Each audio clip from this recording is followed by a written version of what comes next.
You guys, mahina kasi yung connection ko kanina, no, habang gumagawa ako. So, tutuloy ko na lang sa video kasi sayang din. Actually, naka-isang gulong pa lang ako. 4 na gulong tong check upin ko. Preparing for long drive.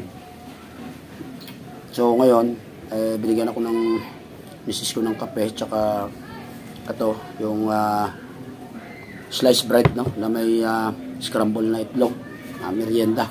O pagkatapos nito, tuloy ko yung gawa.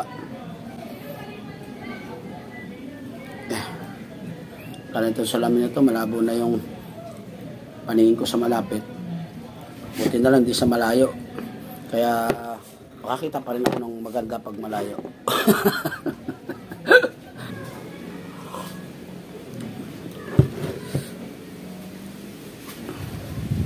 Katapos nito guys, start ako ng gawa ulit dito, no? Dito na ako sa likod na gulong, left side, tapos yung right side na gulong sa likod, tsaka yung left side na gulong sa, o right side na gulong sa harapan.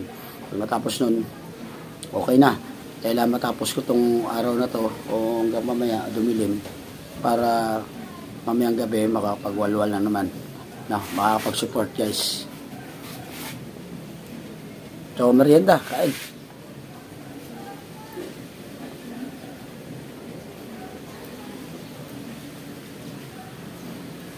Tapos ng kape.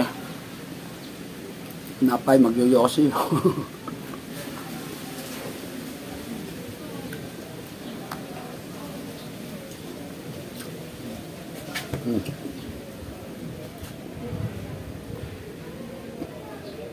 Sarap. Dalang panahon ngayon, iba na, mainit. March. So, papasok na yung tag-araw.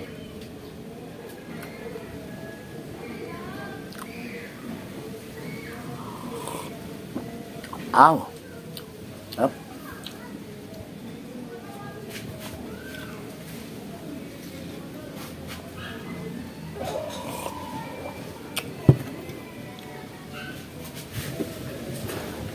Yan guys, tuloy ko na lang yung gawa. Lalo sa live ko kanina kasi mahina yung signal, so binidyohan ko na lang. Actually, yung ginagawa ko lang naman is nag-check ako ng preno, no? Kasi mahabang biyahe ito, so kailangan kong ayusin kasi nanggaling ako nung nakaraan sa norte, medyo malalim na yung preno niya. So chinek ko kung tama pa yung status ng mga brake pads sa harap at pressure dito sa likod. Pagka okay, i-adjust ko na lang kasi ito lang naman ang may adjustan. Ang harap naman is self-adjustment naman yan. So ito, pagka okay pa status nito, hindi napapalitan, i-adjust ko na lang. Sabay linis na rin guys. Pagkan lang, para pag takbo niya uli, hindi siya, walang masyadong iisipin. Kasi intact naman yung mga bolt and nut nito, no? Sa, kumbaga, ano pa siya, maayos.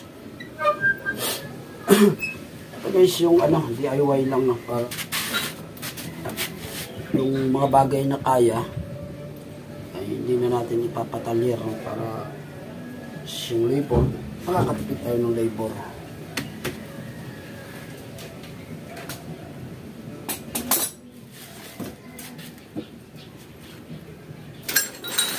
Basta guys, pag natanggal kayo ng gulong, siguruhin nyo lang na may kalso yung kabila para hindi umabante o hindi umatras, para yung jack nyo, yung jack dito, nakakasiguro kayo na hindi gagalaw.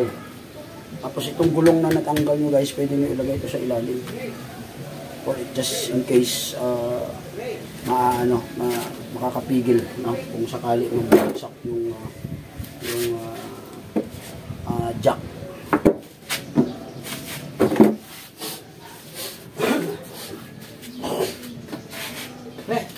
Sorry.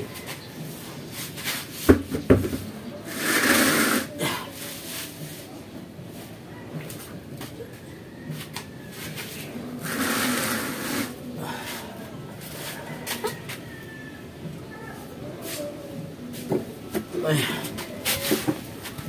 Pag intact, wala kang makikitang ganito. Pero kung maluwag siya, pag mayroong mga ganitong bakat, ibig sabihin maluwag yung nut na yan. yan, or tornilyo na yan, yung bolt, no? So, kailangan mo na higpitan. Ganito guys, yan ang pupukpukin to, no? Tinry ko lang din naman, pero hindi ko ito tuloy. Hahanap ako ng jack bolt para lumabas itong brake drum. Kasi sa panayang ulan, nakakaraan sa baha, inalawang na yung, kaya mahirap na siyang bunutin kahit maluwag. So kailangan natin ng jack bolt para inisli siya dito, para makita natin yung loob.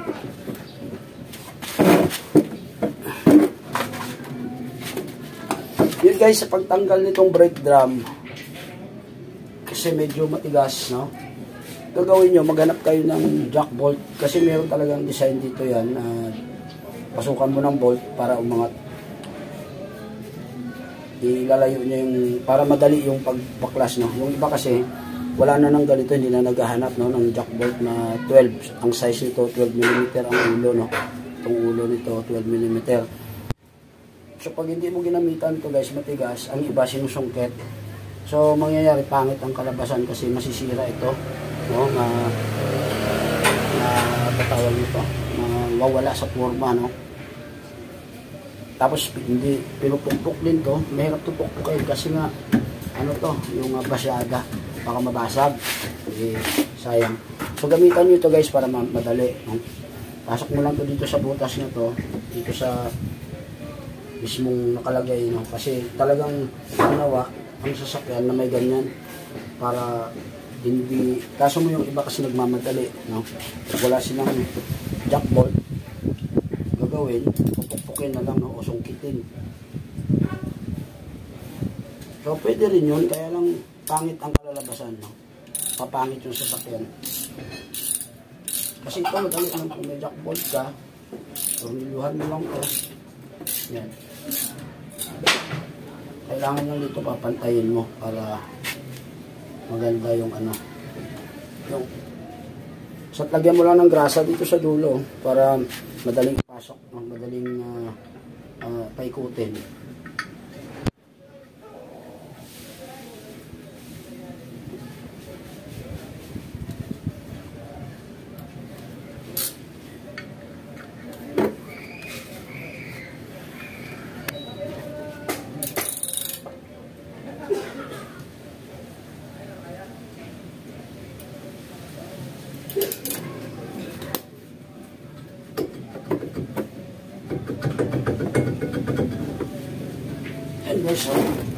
So natanggal na, 'di ba? Nang walang kaabog-abog, mabilis. So purpose kaya natin tinanggal to para malinisan natin to. Although maganda pa yung kanyang ano, status ng kanyang pressure. Yun nga guys, no? Kasi nga dahil maayos naman to, maayos pa. Gagawin natin, lilinisin na lang. Tapos i-adjust ko na lang, no? Para yung dating malalim, makakataas siya ng konti. Kasi maganda pa yung brake shoe.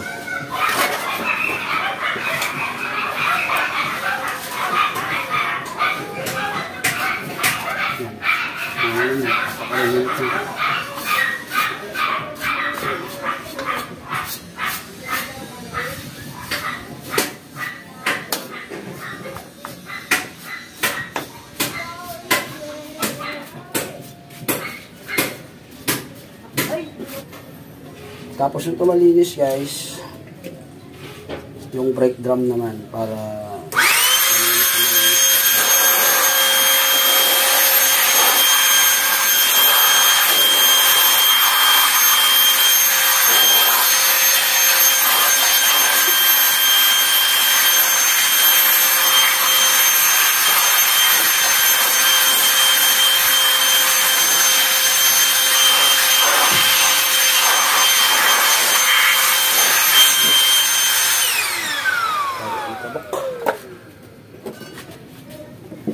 ito naman, itong brake drum guys, pagka medyo matagal na, nagkakaroon ng labi, yung ganito. Pero hindi siya, ito, hindi pa ganun kakapal yung labi niya. Pero, maganda nito, pagka nag-check up kayo nito guys, lihain nyo itong gilid para pumantay ulit. No, para hindi magkakaroon ng kanal. So, gawin mo. Nakita, basta niliha ko siya. Yan. Ilihain mo lang ang buong paligid, ang buong labi ng brake drum. Itong hawak ko brake drum.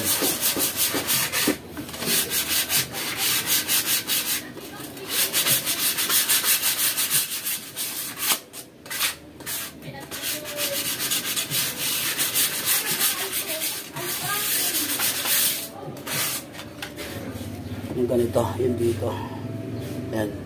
Wala masyado. Nawala na. So, okay yan. Gawin natin. Kanina na lang natin yan. Tapos babalik ko to. Balik yung gulong. Saka ko adjustin ng preno. No?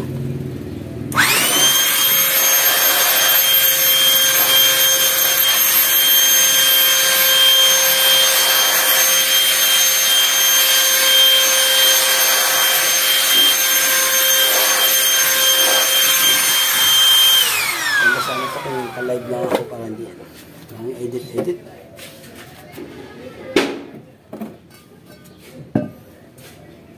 So dahil malinis na to, malinis na rin yung brake drum. Ito, ibabalik natin ito guys.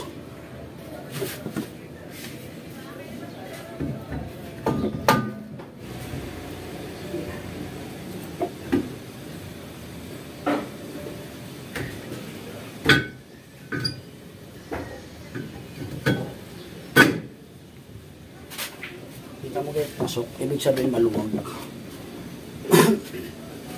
Kaya lang kanina tumigas. Dahil may mga kalawang sa gilid, no? So, ay malambot.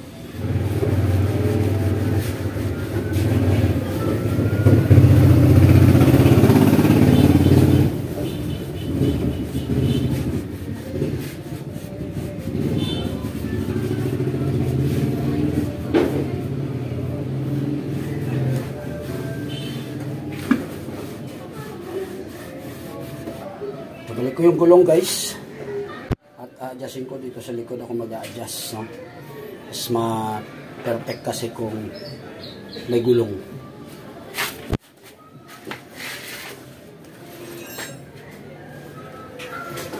Yung kabila namang gulong sa likod, same procedure.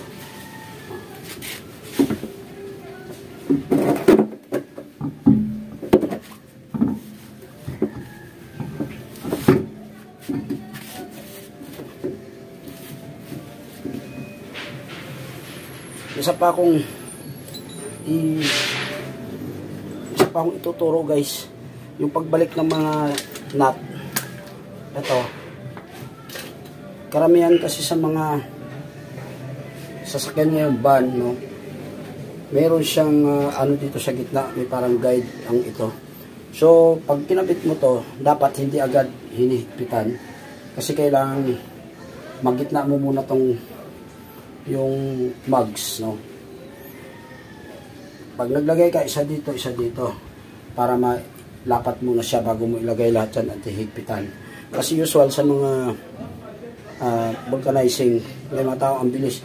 Pagka nilagay dyan, gamitan agad nila ng liabe. So kahit hindi pa nakapwesto itong mugs, akala nila mahigpit na. So pipilitin nila ngayon, hanggang mangyayari lulos thread ito. Yung nut. Pag nilagay mo to guys, kailangan niya kasi ito yung may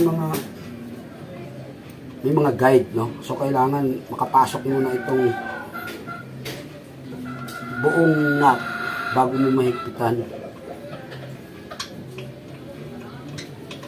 Kakamayin mo hanggat kaya mo pa.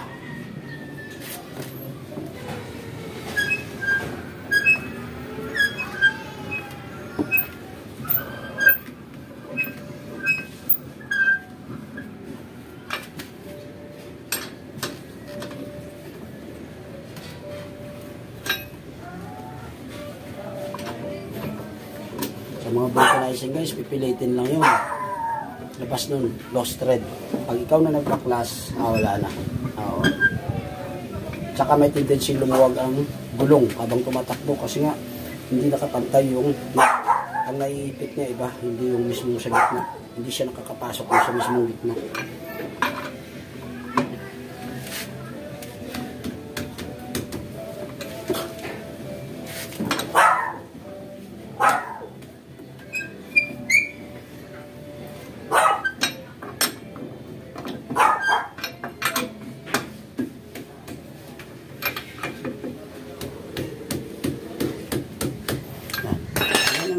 pansinin nyo pag-ikot nito, tuloy-tuloy.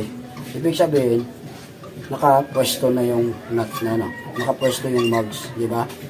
Oh, nahihigpit lang yan pag nakasagad na. Yan, tulad yan, sagad na siya. Oh.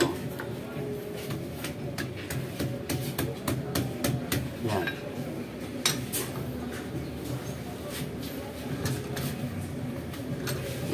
Kung hindi nakasentro yan guys, hindi mo maganito yun.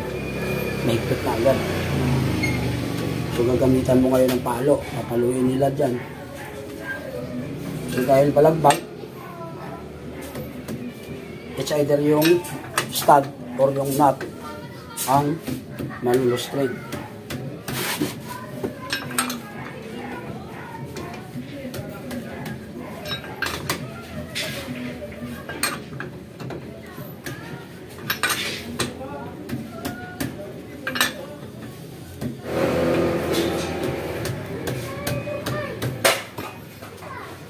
Tingnan mo, masyadong lumikpitan guys, di ba? Kasi pagbaba nito, saka ko lang ipitan ng todo. Kasi hindi natin maikpitan dahil umiikot ng gulong.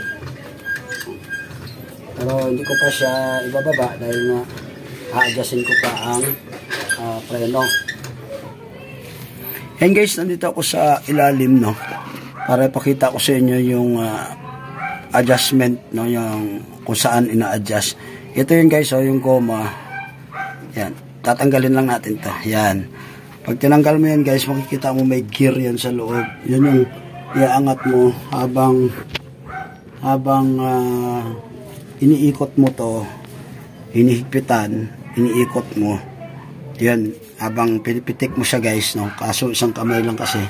So yun lang guys, basta't ang pag-angat niyan is paakyat, no? Pag ganun, iaakyat, pag ganun, twist mo lang, gamitan mo ng screwdriver. Pag ganun guys yung paakyat niyan, yung pahigpit. Tapos habang inigpitan mo, bilangin mo kung ilan para pantay ka dun sa kabila. Diba, kung naka 5 pitik ka dyan, 5 din dun para pantay yung preno. Yan guys, so galing ako sa ilalim, nadyasan ko na yung pinakita ko kanina na preno. Kung mapapansin nyo guys, balagyan ko na ng force, no, para pag-ikot kasi matigas na siya. Yan. Yan. Ganyan na adjustment para maganda yung kagat ng preno mo. So, yun lang guys. Gagawin ko yung kabila. Same procedure. So, dito na lang magtatapos yung aking video. Inulit ko ulit yung sinabi ko kanina. Bababa ko lang doon sa kahigpitan ko. Yeah guys, thank you so much sa inyo lahat sa panonood.